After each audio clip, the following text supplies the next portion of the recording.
No ar, Minuto da Unicidade, com o pastor Tony de Souza.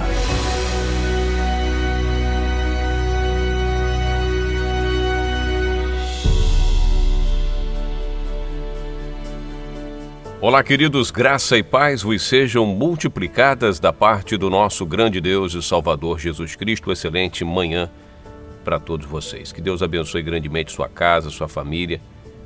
Hoje é terça-feira, dia 3 de maio de 2022. Eu quero falar da unicidade de Deus, mas quero falar de um personagem bíblico que tomou uma decisão na sua vida, porque creu no Senhor, ainda que estivesse em condição praticamente desfavorável, né? Uma condição muito complicada. A prostituta Raabe, né? A Bíblia chama de meretriz, prostituta, mesma coisa. Você vai ler a história de Raabe lá no capítulo 2 de Josué, quando ele envia 2 espias para observar as terras que o Senhor lhes daria. E você vai ler a história, né, o capítulo 2, você vai ler aí, logo no início, capítulo 2, versículo 1, você vai ver que a notícia chegou a Jericó que os filhos de Israel haviam enviado, inclusive o rei tomou conhecimento de que haviam 2 homens lá, de Israel. E o rei sabia que eles haviam entrado, que a Raabe havia deixado eles entrarem na casa dela. Aquela mulher mentiu para salvar sua própria vida, evidentemente, porque ela tomou, o rei falou para ela, olha, eu vi que entraram os caras aí na sua casa, vieram esse povo aí, a gente não quer eles por aqui. Veja que não há associação, veja que não pode haver comunhão entre os 2 povos, entre aquele que clama a Deus. Isso eu falo, comunhão, no que diz respeito à adoração, a prestar culto, a reverenciar o nosso Deus. Diz aquela mulher que ela pegou os homens e escondeu lá no telhado, lá no meio das palhas que ficava no telhado lá, e falou, olha, eles entraram aqui, mas já foram embora, se vocês correrem, vocês ainda pegam eles. Vai ler o texto lá. Mas o que eu acho mais interessante é que a Bíblia diz que antes dos homens dormirem, porque eles só foram embora no dia seguinte, passaram a noite lá no telhado, olha as palavras daquela mulher.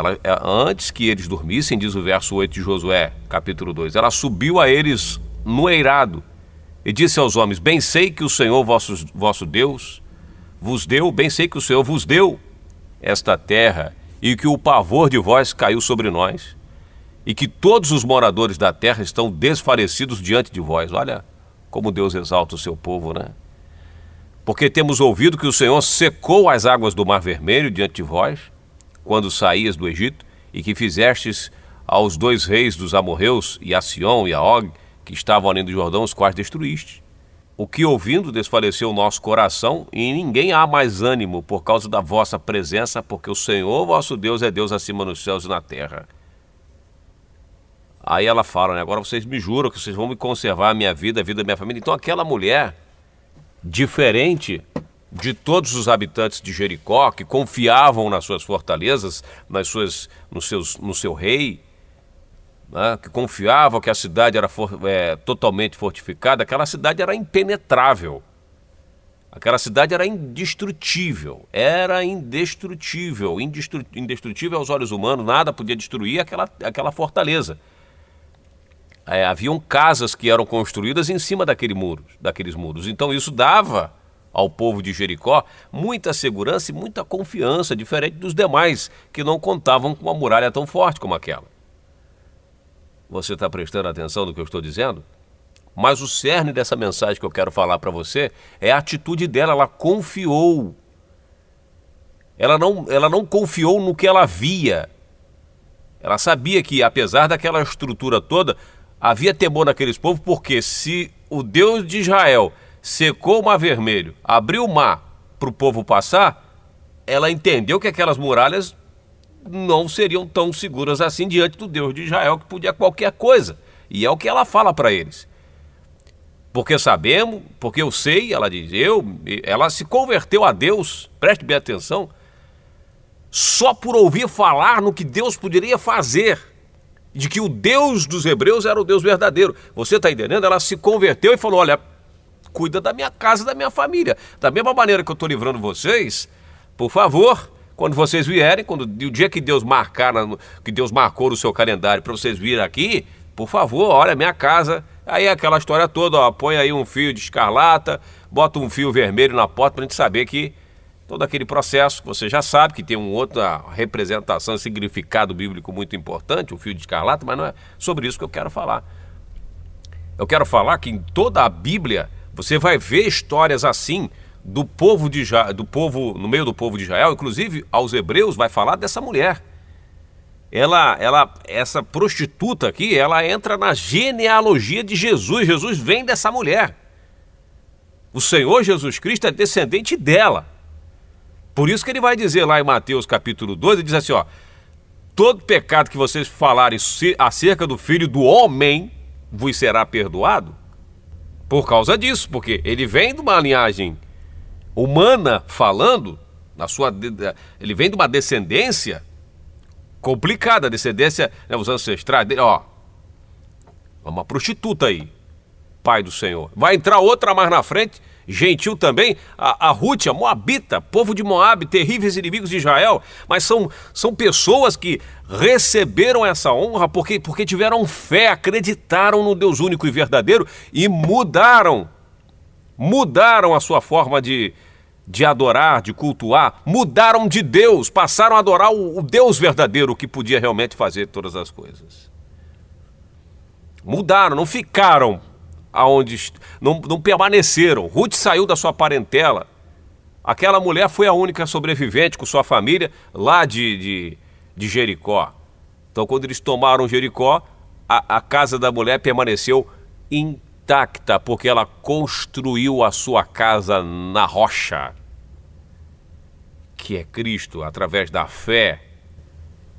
Então, quando nós recebemos dessa palavra da verdade, para terminar aqui o Minuto da Unicidade de hoje, você que me ouve todos os dias aqui e não tomou uma decisão, você que recebe esse áudio todos os dias e não se decidiu ainda por se batizar em nome de Jesus, está postergando, né? Está aí deixando para depois, não é bem assim. Olha o que fez Raabe.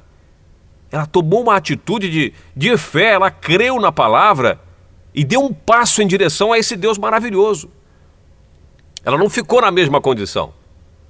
Ruth, a outra lá, a cunhada dela, foi embora. Não, tá legal, tô indo, tá? Não quero o seu Deus e também não quero você. Mas Ruth falou, não, peraí, o seu povo será meu povo e o seu Deus, mais importante, será meu Deus. Mulheres maravilhosas que entenderam, que tiveram fé, e a fé gerou nessas mulheres uma atitude, tomaram uma decisão. Não ficaram só se nutrindo, amém, eu sei que o batismo é o nome de Jesus, eu sei que ele é Deus e pronto. E vamos ficar, nós estamos precisando de você, o reino dos céus precisa da sua postura. Não importa se você é mulher, se você é homem, se você é jovem, se você é velho, o reino de Cristo, o reino dos céus quer saber se você é ou não é. E se você é, o que você faz para que essa mensagem seja conhecida. Cadê a atitude? Ah, ele é Deus, mas sabe, eu não tenho para onde ir, é melhor eu ir aqui na Trindade do que eu ficar, né, sem igreja, eu vou ficar fraco na fé. Aí você continua dependendo da bengala dos outros, da fé dos outros, para você servir ao Eterno, sabendo que ele não está lá. Sabendo que ele não está lá. Você está entendendo? Sabendo que há um engano na terra, sabendo que o mundo jaz no maligno, que o mundo está morto no engano, na mentira, na falsa religião, e você não toma uma decisão. Você acha que está tudo bem, você só se nutre, só está aqui recebendo todo dia. A seara, diz o Senhor, é grande, porém poucos são os ceifeiros. Rogai, diz ele, ao Deus da seara, para que envie, para que mande. Pelo menos isso, rogue a Deus para que essa mensagem chegue aos 4 cantos da terra, para que as pessoas, ou melhor, aos 4 cantos do Brasil. Vamos fazer pelo nosso país. Diz aos Hebreus capítulo 11, se eu não me engano, a única mulher que entra na história da genealogia, ou melhor, na história dos heróis da fé. Pela fé, Raabe, a meretriz, não pereceu com os incrédulos, acolhendo em paz os espias. Pela fé, ela não pereceu com os incrédulos. Ela não ficou do lado dos incrédulos, ela tomou uma atitude. Pela fé, ela ouviu o que Deus fez, creu, e isso levou ela a tomar uma decisão que salvou sua própria vida, uma atitude. Por isso ela não pereceu, porque Deus usou Israel para lançar juízos contra o povo lá, né, da cidade de Jericó. Israel foi usado, e Deus mesmo fala, assim como eu usei vocês para aplicar um juízo neles, vou usar outras nações para aplicar em vocês. E não deu outra. Então vocês, quando chegarem lá, não vai cultuar os deuses deles lá. Então é isso, meus irmãos. Essa história é muito forte e é preciso saber que Deus tem algo excelente para você na manhã desse dia. Só que você tem que tomar uma atitude, tem que dar um passo em direção à fé. Se é para se batizar em nome de Jesus, que se batize logo, não fique postergando, não fique adiando, não fique protocolando. Batizei um senhor recentemente, com idade avançada, com problemas de saúde, recebeu o nome do Senhor Jesus. Eu peço que você ore por ele, porque ele está internado, né, já está respirando por aparelhos. É um irmão, Jorge, nosso irmão na fé, que recebeu o nome do Senhor Jesus, foi transferido de hospital, nos ajude em oração, mas ele recebeu a palavra, ele creu, o senhor entende o processo de salvação, o senhor entendeu aqui? Sim, entendi, e nunca vi uma pessoa tão emocionada, chorar tanto para receber o nome do Senhor Jesus, como o irmão Jorge estava naquele dia precioso que nós o batizamos nas águas em nome do Senhor Jesus Cristo. Então é isso, tomar atitude, nunca é tarde para dar um passo em direção ao reino dos céus. Amanhã a gente se fala com mais uma edição do Minuto da Honestidade. Há uma diferença entre o Deus de Israel e o Deus do mundo. Há uma diferença entre o Deus da Bíblia, o Santo, o Todo-Poderoso, e o Deus que é pregado nas religiões das mais variadas possíveis. Deus não é religião. Deus não está dentro de uma caixa de uma religião que você vai desenhá-lo e falar, aqui está o meu Deus. Não, Deus está acima. Como disse Raabe, eu sei que ele é Deus em cima nos céus e embaixo da terra. Ele enche tudo. E é esse Deus que eu quero vos anunciar e que anuncio aqui todos os dias. O seu nome é Jesus Cristo, cujo nome hebraico é Yeshua HaMashiach. Graça e paz. Minuto da Unicidade.